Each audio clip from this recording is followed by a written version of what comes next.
Talofa. My name is Natalie Dial, and I serve as the leasing coordinator for the critical mineral leasing process offshore American Samoa with the Bureau of Ocean Energy Management's Pacific region. This presentation is an update on the Outer Continental Shelf, or OCS, mineral leasing process offshore American Samoa.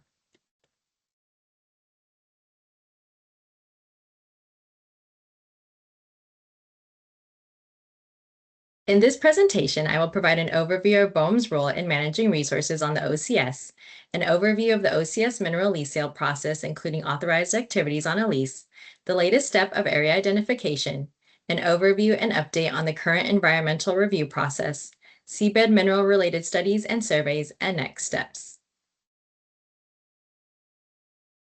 BOEM's mission is to manage the development of energy, mineral, and geological resources on nearly 3.2 billion acres of the U.S. Outer Continental Shelf in an environmentally and economically responsible way. BOEM is one of 11 bureaus within the U.S. Department of the Interior and has 3 regional offices, including BOEM's Pacific OCS Regional Office located in Camarillo, California. We are the federal agency responsible for managing energy and mineral resources on all submerged federal lands within the U.S. Exclusive Economic Zone, or EEZ, beyond coastal waters off California, Oregon, Washington, and Hawaii, which includes 3 miles from the coastline to approximately 200 miles offshore, as well as submerged federal lands within the EEZ adjacent to all U.S. Pacific territories, which was included in the definition of the OCS in the Outer Continental Shelf Lands Act in the Inflation Reduction Act of 2022. Taking a quick look at this map, the light yellow areas indicate potential areas of cobalt-rich ferromanganese crusts, the light blue areas indicate potential areas of polymetallic nodules, and the overlapping darker yellow areas indicate potential areas of both crusts and nodules. This map represents areas where crusts and nodules may occur according to oceanographic and geologic data, but it does not necessarily indicate whether mineral resources have been found there. BOEM continues to work closely with the U.S. Geological Survey, or USGS, the National Oceanic and Atmospheric Administration, or NOAA, and other partners to advance the understanding and assessment of critical minerals in the Pacific OCS. USGS and NOAA continue to support BOEM by providing the latest scientific data on critical mineral resources, as well as potential environmental impacts and hazards associated with seafloor development. OCS minerals are mineral resources found on or beneath the seabed of the Outer Continental Shelf, generally seaward of state and territorial waters, and this presentation focuses on non-energy marine minerals, meaning minerals other than oil, gas, and sulfur. This diagram shows several types of seabed mineral deposits that may contain critical minerals, including nickel, cobalt, lithium, manganese, and rare earth elements. These minerals are important to U.S. energy, technology, manufacturing, and defense needs. And in November 2025, the Department of the Interior updated the U.S. list of critical minerals to include 60 different minerals.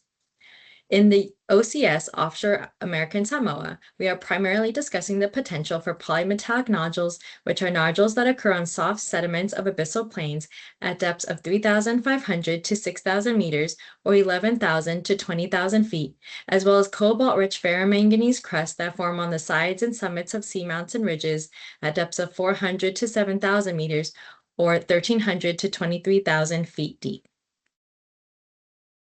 BOEM is in the early stages of evaluating whether certain offshore areas near American Samoa may be appropriate for non-energy mineral leasing.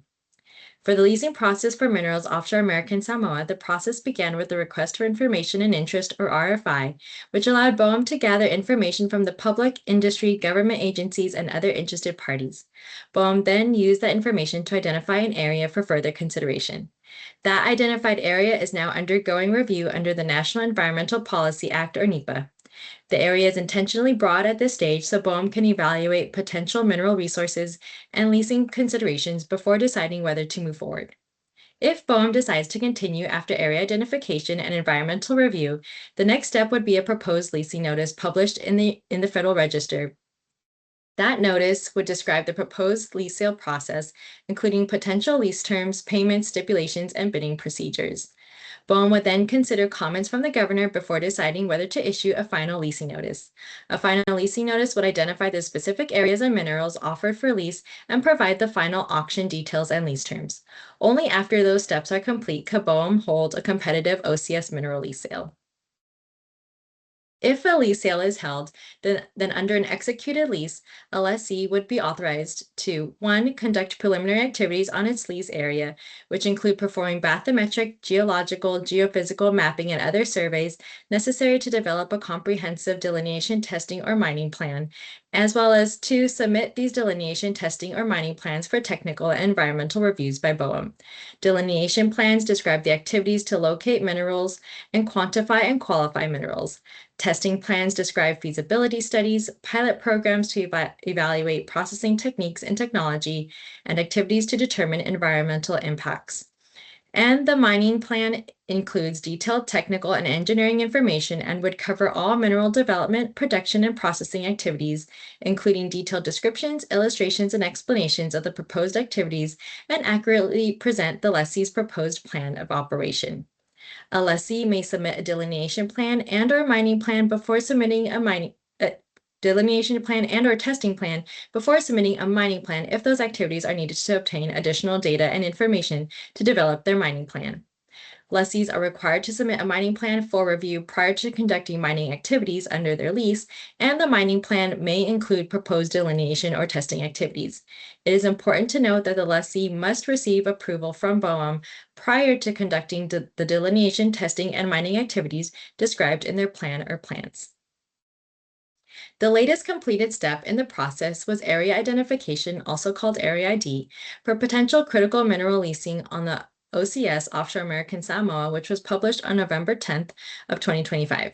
The Area ID defined the specific areas that are undergoing environmental analysis to assess reasonably foreseeable environmental impacts on preliminary activities, such as seafloor sampling or surveying.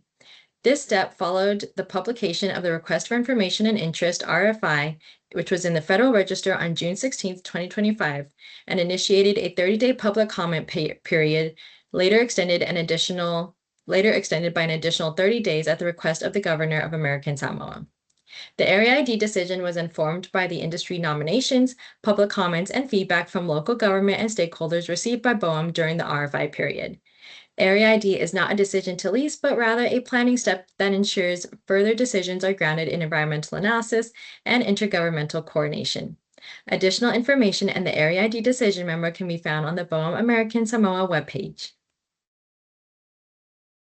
The current step in the process for critical mineral leasing offshore American Samoa is review under the National Environmental Policy Act, NEPA, conducted on the area for potential leasing. NEPA is a procedural law intended to ensure that federal agencies consider the environmental impacts of proposed actions before making decisions. Under NEPA, BOEM is preparing an environmental assessment, or EA, to evaluate the potential impacts associated with issuing a lease and authorizing preliminary activities. These preliminary activities can include things like surveys and data collection that help inform delineation, testing, or mining plans. As part of this broader environmental review, BOEM also undertakes several consultations required by other federal laws. These include consultations under the National Historic Preservation Act, which ensures we consider impacts to cultural and historic resources, the Endangered Species Act, which focuses on protecting listed wildlife and their habitats, essential fish habitat provisions, which evaluate potential effects of fisheries and marine ecosystems, and the Coastal Zone Management Act, which ensures that actions are consistent with state and territorial coastal management programs. Together, these reviews and consultations form a comprehensive process that helps ensure BOEM's decisions are well-informed, transparent, and protective of both environmental and cultural resources. The environmental assessment considers a range of topics related to biological, physical, and socioeconomic factors, including offshore and nearshore habitats, protected habitats, marine mammals and sea turtles, marine and coastal birds, and threatened and endangered species. It also considers air quality, oceanography and water quality, geology, commercial and non-commercial fisheries, economics, demographics, land and port use, quality of life and culture, navigation and vessel traffic, and marine cultural resources. BOEM also conducts scientific research to inform decisions regarding energy and mineral development on the OCS. Here is a brief overview of our ongoing and planned U.S. Pacific seabed mineral-related studies. First, we have been partnering with NOAA and USGS on a major NOAA-funded multi-beam mapping, AUV imaging, and box coring effort survey for geological mapping and baseline environmental surveys offshore American Samoa. Survey fieldwork is complete and data processing is underway. Preliminary data and information is publicly available through the NOAA website, and USGS is still analyzing physical samples, and they anticipate some preliminary data releases within the next few months. Later this summer, NOAA is conducting deep water ROV surveys during several NOAA ship Okeanos Explorer expeditions in and around the Cook Islands and then American Samoa. We are also developing a socioeconomic description and analysis of Pacific Island fisheries in partnership with NOAA Fisheries. This effort will compile and analyze existing commercial and non-commercial fisheries data across U.S. Pacific Islands to support timely socioeconomic impact assessments. Next is the Tuna Contaminants Habitat Movements and Prey Project, or Tuna Champ, awarded last month in May. This one is also in partnership with NOAA Fisheries, and the project will take steps to begin assessing how seabed mining plumes may affect tuna species, their prey, and seafood safety through integrating telemetry, micronecton ecology, diet studies, contaminant analyses, and plume and noise modeling. We are also working to start several pilot efforts to better understand the potential environmental impacts of sediment plumes. This includes baseline sediment characterization offshore American Samoa, and this effort is in procurement.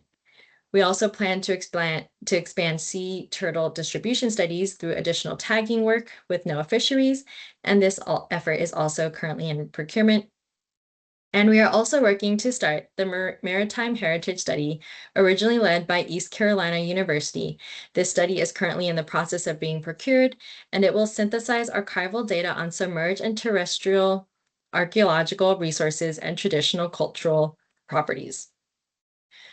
We also have an American Samoa Ports Assessment underway, which was awarded by Woolport and Moffett and Nickel to evaluate port capabilities for potential seabed mineral development. And finally, our technology assessment that will examine current and emerging deep sea mining exploration and extraction technologies is also underway. Together, these studies provide critical environmental, cultural, socioeconomic, and technical context that will help inform reasonable decision-making around seabed mineral activities in the Pacific. Here, we would like to highlight our seafloor mapping partnership work offshore American Samoa. I referred to this project in the previous slide. In January of 2026, NOAA's Office of Coast Survey launched a 3-month hydrographic survey to map and characterize more than 30,000 square nautical miles of federal waters. This effort provides essential baseline data that will help us identify potential critical mineral deposits and understand the overall prospectivity of the area. NOAA's Office of Coast Survey is leading the project with additional scientific expertise from NOAA Ocean Exploration, BOEM, and USGS, and additional information can be found at the links provided here. The survey work is now complete and the data is being processed. USGS has returned nodules that were collected during the survey work to Santa Cruz, California for compositional analysis. The images on the right here show examples of what was collected, including nodules obtained through box coring, an AUV seabed image from the same location, and bathymetric data used to characterize seafloor composition. The next milestones in the process include completion of the environmental analysis of the area, as well as the issuance of the proposed leasing notice. BOEM will continue to coordinate with the government of American Samoa and the Deep Sea Minerals Steering Committee as part of our ongoing efforts to strengthen relationships and ensure transparency in our planning process. We will also continue ongoing and planned seabed mineral-related studies in the Pacific, working with federal and regional partners to identify and address key science and information needs. We welcome your perspectives as we move into these next steps. Again, my name is Natalie Dayal, Fa'afetai Tilalava, and please feel free to reach out with any questions.